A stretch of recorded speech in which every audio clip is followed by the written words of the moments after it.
Selanjutnya kita langsung di contoh soal. Ya, silahkan teman-teman dijawab dulu, sekan 30 detik ya.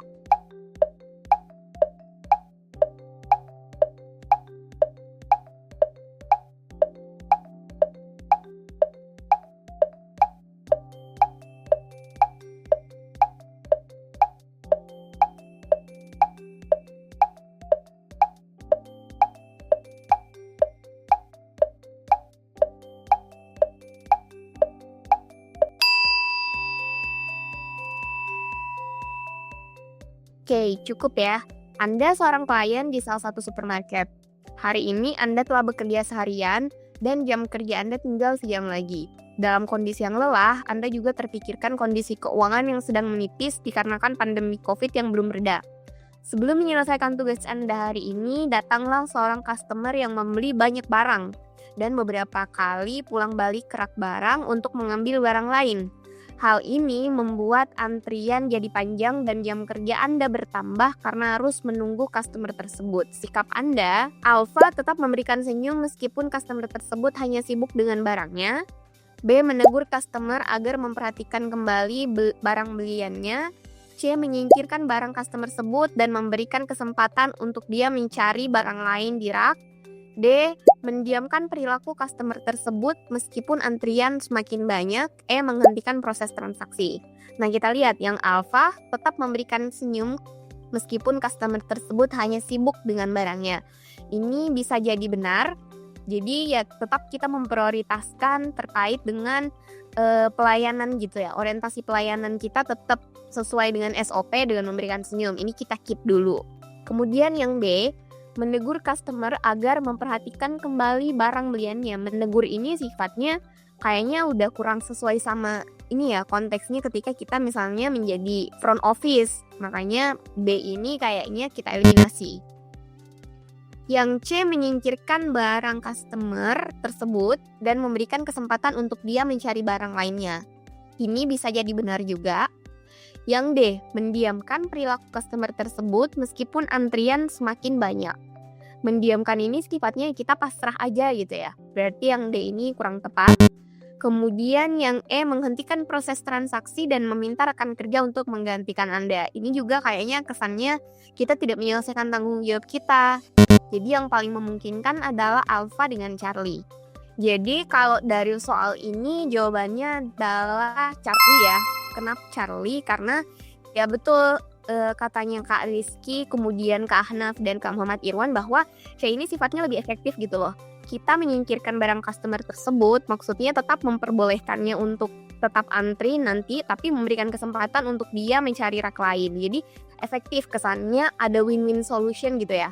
Win-win solution bahwa orang lain juga tetap terlayani dan dia akan tetap terlayani juga, tapi mengakomodasinya dengan memberikan kesempatan untuk mencari barang lainnya. Jadi kalau yang A memang bisa jadi benar, tapi ketika kita telisik lagi, kita analisis lagi dan dibandingkan sama yang C, kayaknya yang C ini dia ada solusinya gitu loh, dan bukan hanya untuk si customer sendiri yang masih kebingungan mungkin dan beberapa kali bolak-balik untuk mengambil barang, sehingga yang jawaban yang paling benar adalah Charlie.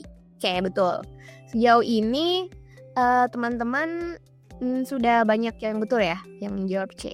Oke, selanjutnya kita lihat soal berikutnya. Silakan.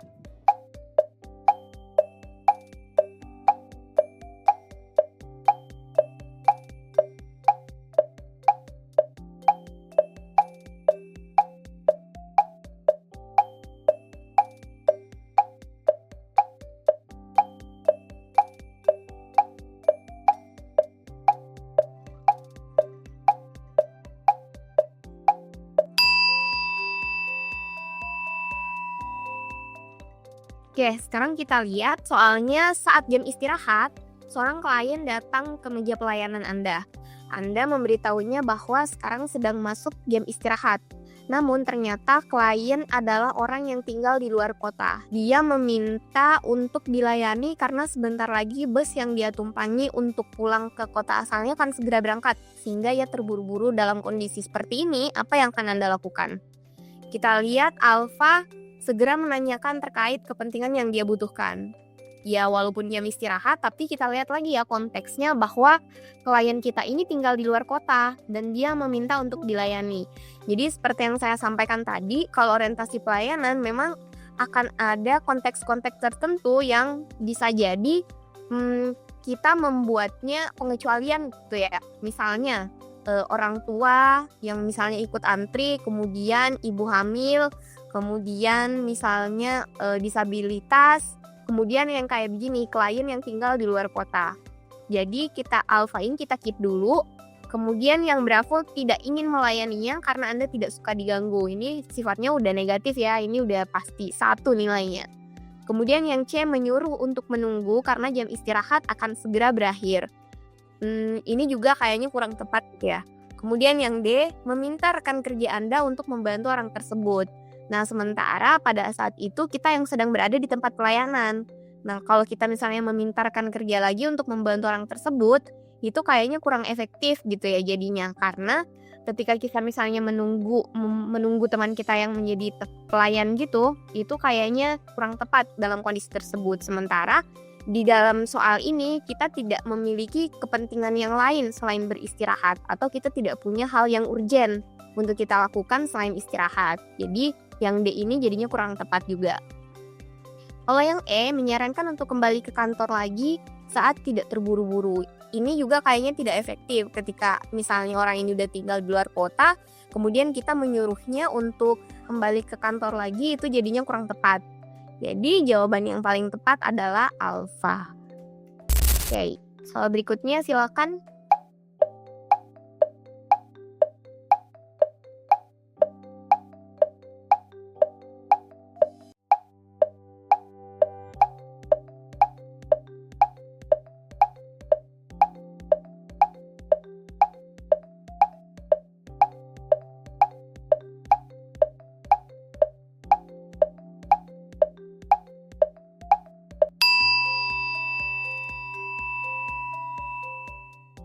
Oke, cukup ya. Kita lihat soalnya. Saya merupakan office girl di sebuah kantor pelayanan. Saat jam pelayanan kantor, datang seorang yang menginginkan pelayanan. Yang harus saya lakukan adalah alfa memintanya untuk menunggu. Jadi posisinya di sini kita adalah office girl ya. Jadi bukan kita yang memberikan pelayanan. Karena ya tugasnya seorang office girl bukan untuk memberikan pelayanan. Kemudian yang alfa memintanya untuk menunggu. Ini bisa jadi benar karena ya memang bukan job desk kita untuk memberikan pelayanan. Karena kita adalah seorang office girl. Jadi hati-hati ya teman-teman. Saya bilang lagi, teman-teman baca konteksnya. Alfa memintanya untuk menunggu. Ini bisa jadi kita keep dulu. B, membiarkannya saja karena itu bukan urusan saya. Ini udah pasti salah. C, segera melayaninya sesuai dengan keperluannya. Nah, sementara posisinya adalah kita adalah office girl gitu loh, di sebuah kantor pelayanan. Untuk memberikan pelayanan bukan job desk kita. Jadi segera melayani sesuai keperluannya, ini kita eliminasi. Yang D, memanggil petugas pelayanan yang sudah datang untuk melayaninya. Ini bisa jadi. Yang E, melayani sebatas yang saya mampu. Ini jadinya juga kurang tepat, sebatas yang saya mampu. Melayaninya pun sepertinya kurang tepat ketika misalnya kita yang melakukan pelayanan. Jadi antara alfa dengan delta, kalau kita lihat yang ada solusinya, kemudian langsung untuk menyelesaikan masalah adalah jawabannya delta. Memanggil petugas pelayanan yang sudah datang untuk melayaninya. Jadi jawabannya delta. Nah, kalau kita bandingkan ya, opsi alfa, bravo, charlie, delta dengan E ini, kalau kita tidak baca soal, kita mungkin akan pilih C. Tapi ketika kita baca soal, ternyata jawaban yang paling tepat adalah delta. Sementara yang C ini bobotnya hanya 2 gitu ya. Jadi teman-teman perhatikan konteks. Saya ulangi sekali lagi kayak gitu. Kita lanjut ke soal berikutnya.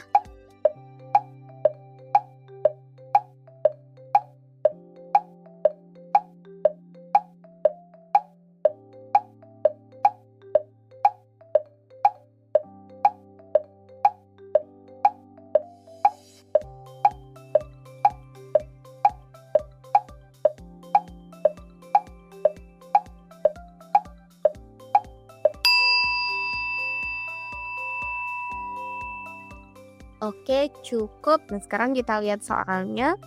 Saya merupakan seorang dokter yang membuka klinik praktek di rumah. Suatu hari datanglah pasien lama Anda yang penyakitnya kambuh karena dia tidak mau mengikuti dan melakukan hal-hal atau saran-saran yang saya berikan kepadanya sesuai dengan penyakit yang dideritanya. Maka yang saya lakukan adalah Alfa menangani sesuai prosedur yang berlaku, Bravo menanganinya sesuai prosedur yang berlaku. Alfa menanganinya sesuai prosedur yang berlaku. Ini kita keep dulu, bisa jadi benar ya. Bravo menanganinya sesuai prosedur yang berlaku dan lebih menekankan tentang saran saya yang harus dia lakukan. Ini bisa jadi benar, bahkan lebih bagus dari Alfa, lebih kompleks lah istilahnya. Jadi kita keep dulu yang B, Alfa kita eliminasi. Kemudian yang C, menanganinya sesuai prosedur yang berlaku dan menanyakan kenapa dia tidak menjalankan saran saya sebelumnya. Ini bisa jadi benar juga. Yang D menyarankan untuk memeriksakan diri ke dokter lain, tidak. Yang E menanganinya dengan rasa sebal, juga tidak. Yang paling memungkinkan memang adalah Bravo dengan Charlie. Tapi perbedaannya, Bravo ini lebih ke sikap, lebih menekankan lagi tentang saran yang harusnya dia lakukan. Kalau yang Charlie menanganinya secara sesuai prosedur yang berlaku dan menanyakan kenapa dia tidak menjalankan saran saya sebelumnya. Jadi kalau Bravo ini lebih ke penekanan sikap atau penekanan tindakan, kalau yang Charlie ini lebih ke analisis perilaku. Kenapa hal tersebut yang dia lakukan? Kalau kita kembali ke yang kemarin pernah saya bilang bahwa yang harus kita perhatikan juga adalah proses. Proses itu biasanya akan dimulai dengan analisis, kemudian dari analisis, setelah itu kita langsung pengambilan tindakan. Jadi sebelum kita menekankan lagi tentang saran yang harus dia lakukan, maka yang pertama kita lakukan adalah menanyakan kenapa dia tidak menjalankan saran saya sebelumnya, agar kita bisa langsung melakukan pengambilan sikap. Pengambilan sikapnya bisa jadi kita menekankan tentang saran yang harus dia lakukan, ataupun bisa jadi kita misalnya mengambil intervensi yang lain yang sesuai. Jadi jawaban yang paling tepat adalah Charlie. Itu.